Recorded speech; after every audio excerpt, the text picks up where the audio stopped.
Welcome to Cicero Election's guide to forming a government. It used to be that one of the executive powers of the Prime Minister of the United Kingdom was to call a general election at any time of his or her choosing inside a 5-year window.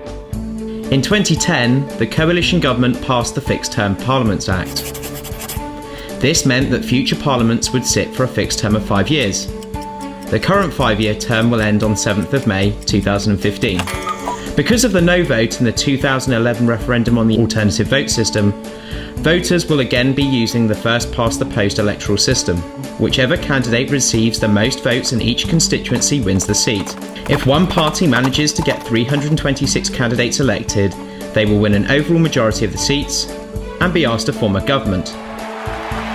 But when no single party wins an overall majority, negotiations must take place to determine which party will be able to command a majority in the House.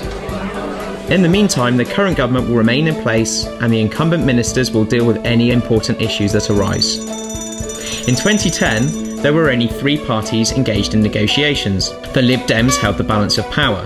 Eventually, after 5 days, a Tory-Lib Dem coalition was agreed. When no party has won a majority, there are 3 broad categories of government that could be formed following negotiations. The first is a single-party, minority government, which would seek to govern with support from others, on an issue-by-issue basis.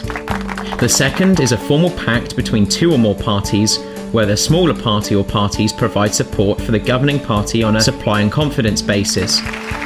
The third is a formal coalition government, like the one we have now, where the government comprises of 2 or more political parties, with each having ministers in the government.